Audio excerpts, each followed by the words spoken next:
Good morning and welcome to Center for Spiritual Living Leesburg. Our theme for this year is 2020 Spiritual Vision. This month, our focus is living as a compassionate conduit. And Sunday will be our speaker today, and she'll tell us not just how to live it, but how to be it, being a compassionate conduit. Right now, we open our sacred space together, setting our intentions for our service and bringing our awareness of our unity and oneness, which is represented by this one lit candle. Let us close our eyes now as we bless this service today. Let us recognize the divine presence that moves through all things, and know that this presence of love expresses as each of us in unique and beautiful ways. I know that we are blessed by this time together, and that we are each renewed in our remembrance of love, peace, wholeness, and connection. I give thanks for everyone in attendance and for everyone who has made our service possible today. May the energy of love that is generated here bless us all abundantly, and so it is. Please add to the chat or in the comments any prayer requests that you would like to include, for us to include later in our service when we practice our spiritual mind treatment, our form of affirmative prayer. We now bless the contributions and donations that are shared today for our center. There are so many ways to give. At CSL Leesburg, we believe in the law of circulation. We know that all that we receive at our center blesses all of us and to those who we give. We are a tithing community in addition to helping us pay for our expenses, which continue even though we aren't meeting in person. We also tithe to our home organization as well as to organizations that inspire us to help further our vision of helping to create a world that works for everyone. And you can see on the screen, you can text your donation amount to 703-940-9620. If you have Cash App, it's $, CSL Leesburg. Our mailing address is P.O. Box 1830, Leesburg, Virginia, 20177. And we also use PayPal. You can send that to info@cslleesburg.org. We thank you for your support. Now let's read our affirmation together. Please join me. The presence of spirit within me blesses everyone I meet, tends to heal everything I touch, brings gladness into the life of everyone I contact. Therefore, I am a blessing to myself and to humankind, and to the day in which I live. And now, Reverend Sunday will lead our meditation. Thank you, Tamara. Thank you. Welcome, everybody.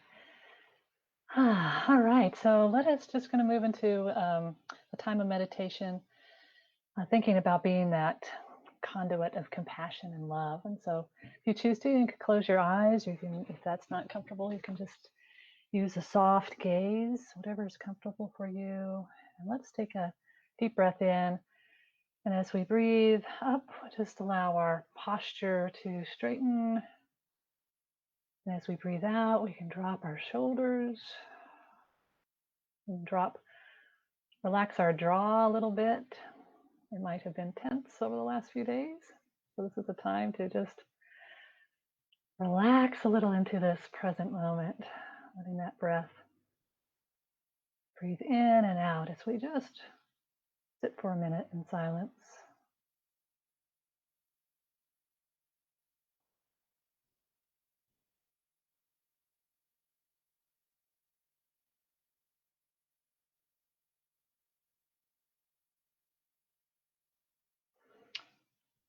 And so, as you might choose, I'd like to take us on a little journey. You might imagine yourself inside a house. It's actually an indoor swimming pool, and it's dark. You've been swimming, you're dressed in a swimsuit, and you get out of the pool and you're wet and you're cold, it's dark, and you wish for warmth, you wish for light. And so you step outside the door of the house into the sunlight, out into nature. And you go out to a lounge chair that is nearby, and you lie down and you sunbathe. And you feel the warmth and the light penetrating your being. You feel so good, no longer cold, just warmth.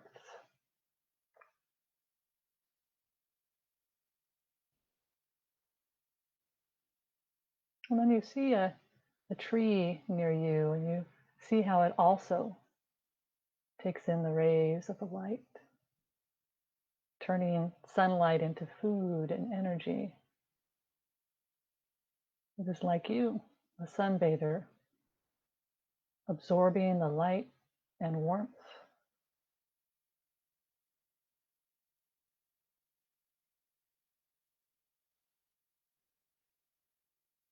Now just look at the sun and feel your being begin to expand and rise out of your seeing towards the sun.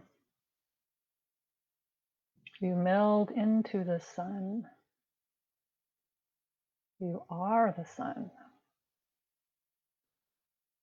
And as the sun, you are radiating out your light upon the trees and the plants,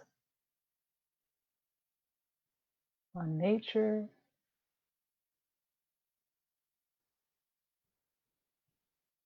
on your neighborhoods and towns, countries, the earth.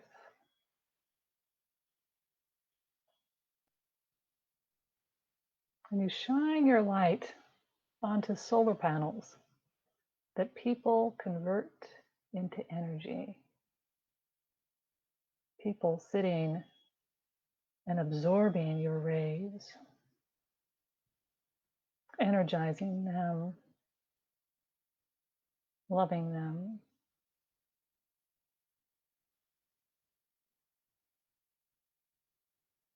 Feel what it's like to give out from this inexhaustible supply.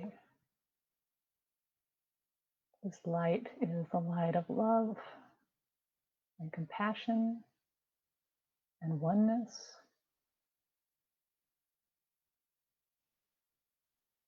Feel the difference of being the sun and being the sunbather.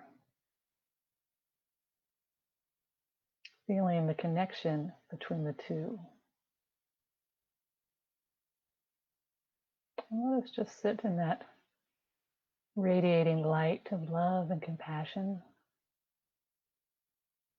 for a few moments of silence.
And now you can begin to bring your attention back to this place, time, and just dropping into that sense of being the light, radiating forth, being this conduit of compassion, radiating forth into your world, into our world.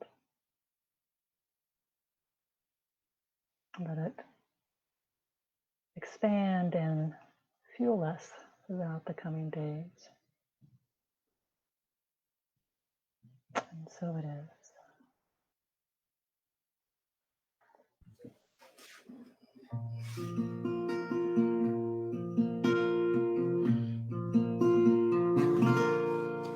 This is a song by David Roth. When it becomes familiar, maybe you want to sing along. I am here for the greater good of all, greater good of all, greater good of all. I am here for the greater good of all, greater good of all.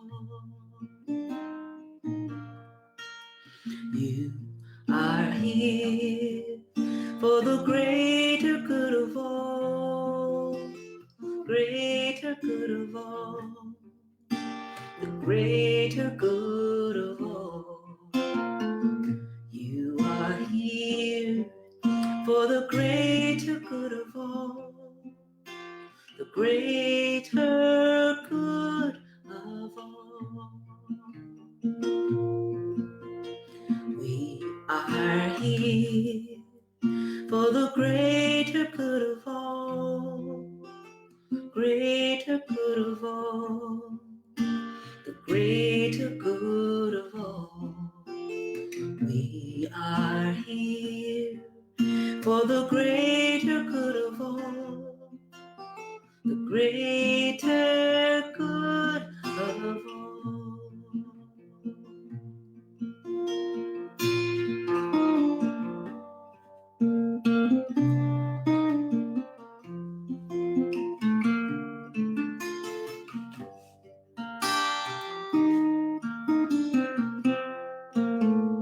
I am here for the greater good of all, the greater good of all, the greater good of all.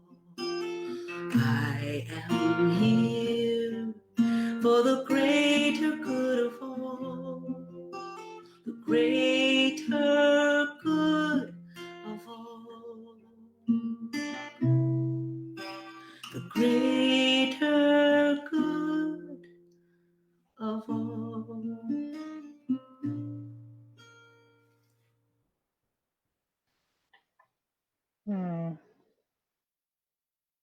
Beautiful Leah Morris with us today. So wonderful to have you here. That's a perfect setup for our time together. This is our theme for the month of November is living as compassionate conduits.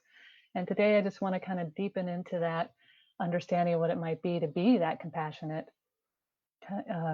conduit. And so it's been kind of a crazy week, right? I think I can speak for the majority of our nation when I say it's been kind of a roller coaster, roller coaster of emotions, ups and downs, excitement, sadness, all of it, right?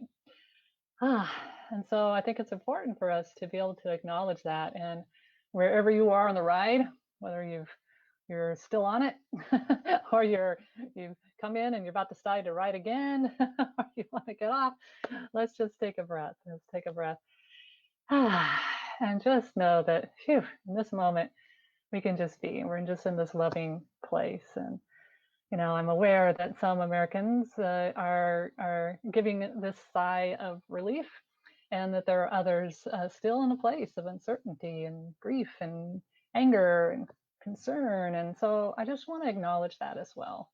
Just want to acknowledge that our country is going through lots, and so we can just be in a place of compassion and love for those, for all of us, and those, especially today, mindful of those who are feeling challenged. So I am just so mindful of the historic nature of this election and many things that I am so grateful for. And I know that this is my list. It's not everybody, and not everybody will share this, but I just wanted to highlight some of the feelings that I'm having of gratitude this morning. I think the first is And again, not everyone's going to agree with this, but I think the remarkably smooth running of our election process itself. By and large, I don't see any credible reports of any widespread fraud or breakdown. And although our democracy and our voting process is not perfect and can be very messy at times, given the circumstances of our global pandemic, of this historic turnout, of the high number of mail-in ballots, of the tensions and the protests and the legal challenges, all of that going on, for the majority of our states, it has been relatively smooth and uneventful in many ways. And so I'm just grateful for that process, and know that we continue to grow and learn and hone that process as we continue to have new challenges in the world ahead. I am in part of that is that I'm so grateful for the poll workers, for the thousands of poll workers and election officials, regardless of political affiliation, who painstakingly did their jobs, probably sleeplessly and stressfully, and for people wanting to do it faster, and people yelling at them, and literally risking their lives, not only by people that might be angry, but just the exposure of the virus, that people came out and put their masks on and showed up with dignity and grace, and made our democracy work. And so I'm just really grateful for the poll workers and the election officials. This morning, it's projected that an estimated 160 million Americans voted. So this is the largest in U.S. history. 100 million of those by early or mail-in ballots, which is pretty incredible. And so statistically, I like my numbers, given that around 239 million Americans were eligible to vote in 2020, that's almost 67% turnout rate, the highest since 1900, when William McKinley won re-election by 74%. But that's not actually the highest percentage goes to Rutherford Hayes, the great Rutherford Hayes. In 1876, the turnout was 82.6%, very high. Of course, that number is skewed, given that a segment of the population was disenfranchised. Black men could vote in 1876, but of course there was still significant voter suppression for all people of color and for indigenous people. And of course, no woman could vote in 1876. So in modern history, the 2020 numbers have surpassed those from any recent presidential election. 2016, it was 60.2%, and Barack Obama's, which was the highest until now, his 2008 turnout was 62.2%. So we really turned it out this year. And of course, the one that I'm celebrating the most this morning is the glass ceiling that finally shattered for women when a Black Asian American woman became our first vice president-elect. Just so excited about that. Kamala Harris got more votes than any vice presidential candidate in the history of our country. An amazing thing. So in our teaching, we talk about creating a new mental equivalence, being able to and that's kind of a fancy way of just saying we expand our awareness of what might be possible for us. So if we're working on our prosperity consciousness, we might expand what that might look like, how much we can accept. If it's a loving relationship, what does that look like to us? And so it just can't be stated enough that Kamala Harris just helped expand the mental equivalent for a lot of little girls in our country about what can be possible and what can be done. So I really celebrate that. And I'm grateful that my almost 91-year-old mother lived to see this day. My grandmother was just a girl when the 19th Amendment was ratified in 1920. A person, we think it was a long time ago. It wasn't that long ago. I knew my grandmother for much of my life, and so it's a good day for women in general to expand again that mental equivalent of what is possible, and it's great for people of color and the Asian American. That gets overlooked a lot, that she's the first Asian of Asian descent that has held such a high office. So lots to celebrate, and I just really wanted to talk about that a little bit. And additionally, one last thing is that so far So far, as far as I know, there hasn't been any widespread violence. That there's been peaceful protests and celebrations, and so we just hold that truth that we continue to have this peaceful um, passing of the torch as we move into the new administration. So lots to be grateful for, and of course, there's still a lot of things to be concerned about. There's a lot of realities that are still very much a part of our American history and democracy, and there's a lot of feeling of uncertainty, of course, in the next 74 days before the transition happens, and again, the acknowledgement of 70 million voters today who are shocked and grieving. That's roughly a third of eligible voters. It's about a quarter of the adult population in the U.S. And I think this is really important for us to remember, because sometimes I think we really get into this, half of America kind of thing, that we're so divided. And what is truth is the quarter of people voted on one side or the other, or it's about a third, but there's a third of the nation that we don't really know how they feel. They either didn't feel it was important to vote, or they had their rights suppressed, or they live here without the general right to vote, whether they're from another country. But I just think, just really feel into that's a quarter of the population that might have spoken differently than others. So to just kind of bring that into balance of where we might be as a country is really, I think, important. And all this is while we're still under this loom of a deadly pandemic. That at least 1,013 people lost their lives yesterday from the virus. 126,156 new cases were reported yesterday. So we're still in the thick of it, right? And so many of us have been living with this state of anxiety, and this this often can't be sustained for long term. We create coping mechanisms, which can include empathy fatigue, or desensitization, or just outrage exhaustion. We just get to a point where we're like, we can't even deal with this. So let us have compassion for all of us as we navigate this uncertainty. So that's really, to be that compassionate conduit, really has to begin with ourselves. Begins with what we're going through in this moment. It starts with holding the space for our emotions, allowing the calming of our nervous system to process change. And it's okay for us to have our feelings. It's okay for us to not quite know what to do with everything yet, or to feel strong emotions. I was listening to Ron Siegel the other day. He's a mindfulness teacher and psychologist, works a lot around neurobiology, and he was quoting a friend, and I didn't get the name of the friend, but he said, when you bury your feelings, you bury them alive. And that can be a very powerful thing when we think we can just push it down, and that's really not a very helpful thing to do, because it just simmers, and so it's okay for us to process and to acknowledge, and to be wherever we are with our feelings. And that's a powerful thing for us to do, to love ourselves as we go through this whatever experience we're all going through at this time in our country and the world. And then, of course, we begin to open ourselves up to have compassion for others.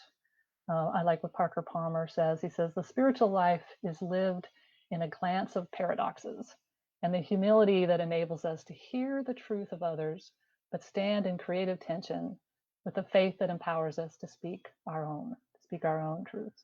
So we can still stand in a place of our truth, of what is important, and what is our reality, and yet still be able to open ourselves up to hear the truth of others, to be able to explore what's going on with them, finding that common ground. We can have compassion that we, if anything, we can have compassion that we're all still kind of in this big uncertainty together, that all of us are experiencing some uncertainty.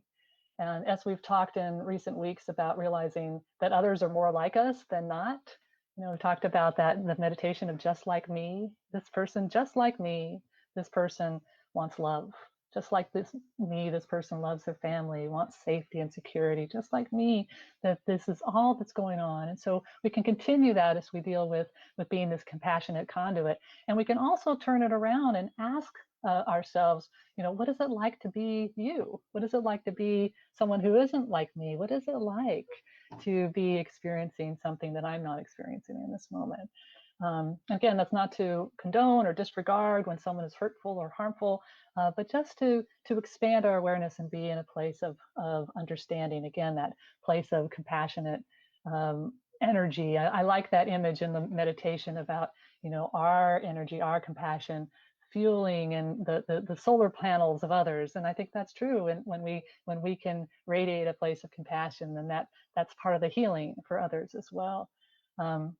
I was moved by Dave Chappelle's monologue on SNL last night. I don't know if any of you listened to it, but it was pretty brutal, pretty truthful.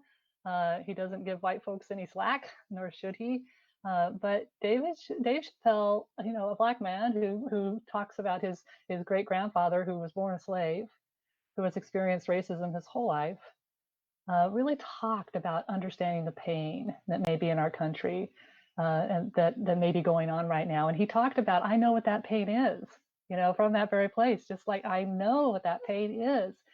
And so to be humble and gracious in the moment can be so powerful. And he cited the statistics of white men having shortened life expectancy at this moment, first time in history, and that their suicide rate is going up. So again, we can't condone systemic racism or white supremacy or patriarchy. It's not good. It's not good for any of us. Just like the saying, if we bury our feelings, we bury them alive. If we think we can bury those issues until 4 years from now, we're in trouble. We've got to learn how to heal it. We've got to learn to open it up. And Bell Hooks, who describes herself as a writer, a feminist theorist, a cultural critic, talks about this. She says the first act of violence that patriarchy demands is on little white boys, right? And that the crisis facing men is not the crisis of masculinity; it's the crisis of the patriarchy. Until we make this distinction clear, men will continue to fear that any critique of the patriarchy represents a threat. And that is true for all of this, is that to find that place to, again, not excuse the actions and the pain and the trauma, but put it into perspective. Put it into perspective. And it's vital to even begin to heal this divide. When you bury this, you bury it alive. Bury it alive. So we have to heal from this individual and this collective trauma that's caused by our history, by the history of racism, white supremacy, patriarchy, and begin to open up that dialogue so that we can heal. We can heal. And sometimes that can feel really overwhelming, and it can feel very, very big. It's a big thing. So I like what Martha Postlewaite says. She says, do not try to save the whole world or do anything grandiose. Instead, create a clearing in the dense forest of your life. Just create a clearing in your own life to be a place of compassion and love and understanding. And I love what Tara Brach talks about this in her book, Radical Compassion. She says, radical compassion means including the vulnerability of this life, all life in our heart. It means having the courage to love ourselves and each other and our world. Radical compassion is rooted in mindful, embodied presence, and it is expressed actively through caring that includes all beings. And I love this idea of this radical care for ourselves and others, and that it's embodied in this present moment. And she often talks about this image. It's a Buddhist image of a bird that has its wings of compassion and mindfulness. That we can have mindfulness of all these things that are going on in our world. We can have mindfulness of what it is that we need to heal. We have mindfulness about what others might need to heal, how we can bring this forward. We look at where we can grow and change. and yet we can have compassion. And so she says it depicts awareness as a bird with two wings. When both wings are unfurled in their fullness and beauty, the bird can fly and be free. So this process of being radically compassionate, again, doesn't condone any action or anything that's going on in the world, but it just brings a mindfulness and a compassion. And I'm going to share this quote by Tara Brach because I love it. It's so healing for me. So she says, from an evolutionary perspective, our species brain development correlates with a growing capacity for self-awareness, for rational thinking, for empathy, compassion, and mindfulness. No question, our very human fears and grasping, combined with our cognitive ability, also make us the greatest danger on Earth to ourselves and to the other species. But this is the part, we are not at the end of our evolutionary story. We have the tools that can awaken mindfulness and compassion in ourselves and guide us in relating wisely and lovingly with others. Your dedication to awakening your heart is an essential part of the healing of our precious world.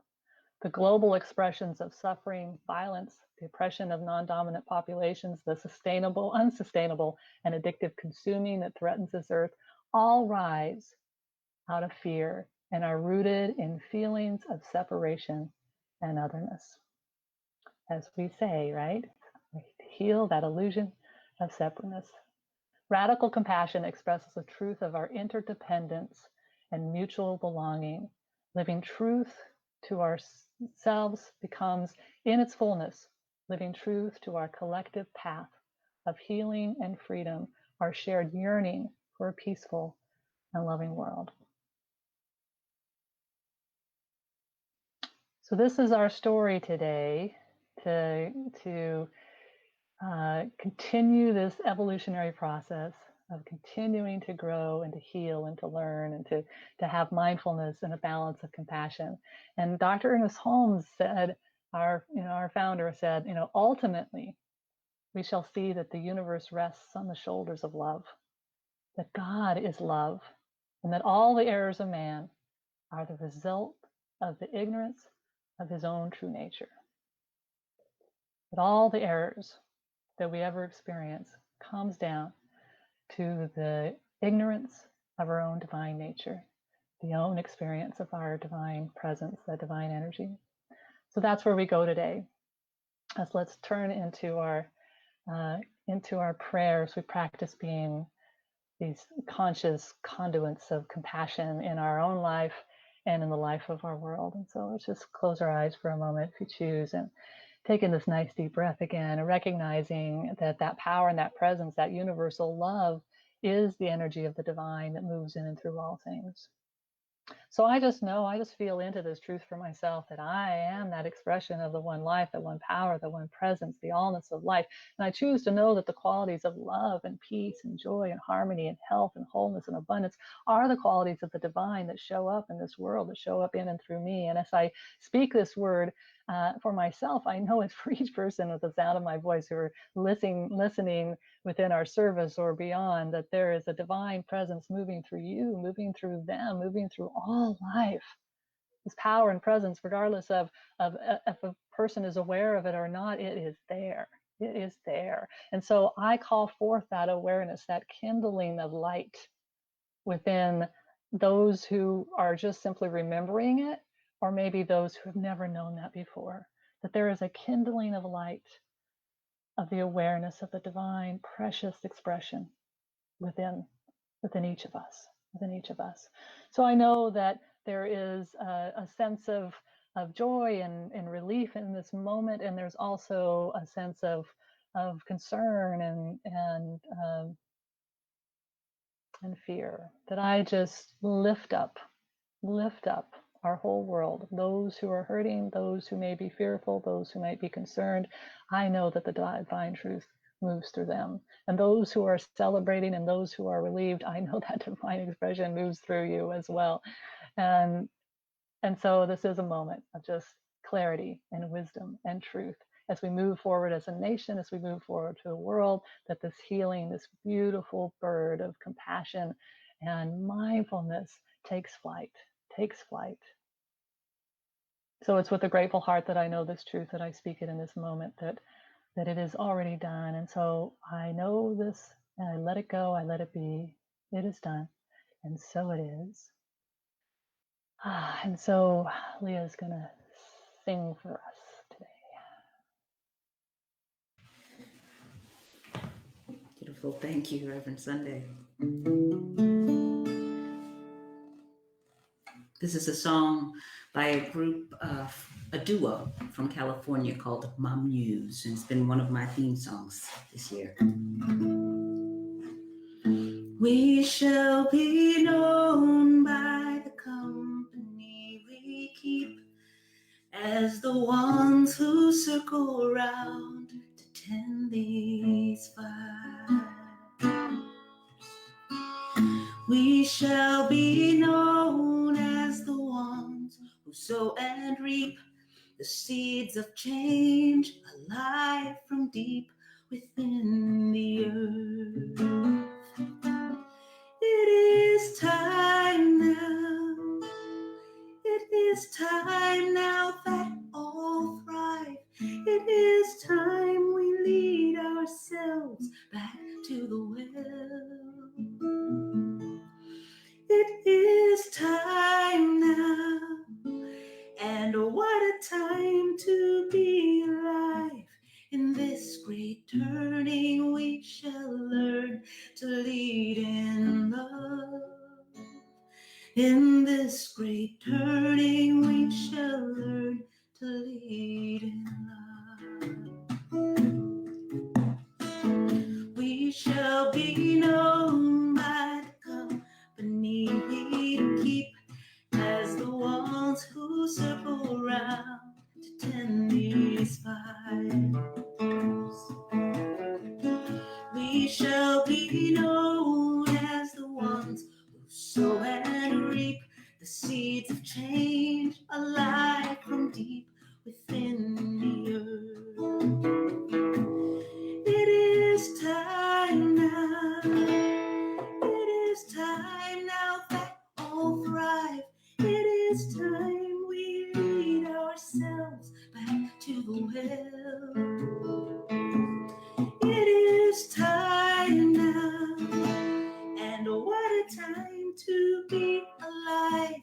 In this great turning we shall learn to lead in love. In this great turning we shall learn to lead in love. In this great turning we shall learn to lead as love.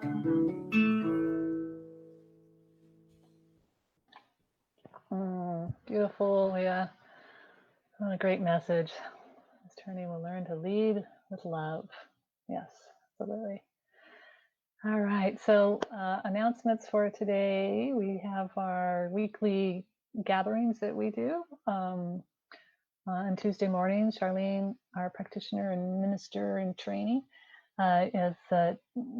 leads a dream study, which is a really powerful experience of your own personal insights and growth. And I lead a meditation practice at 9 a.m. These are both 9 a.m. on Tuesday and Thursday mornings. So you're welcome to join us for any of those. You can just go to cslleesburg.org and click on the Zoom meetup for those weekly meetings.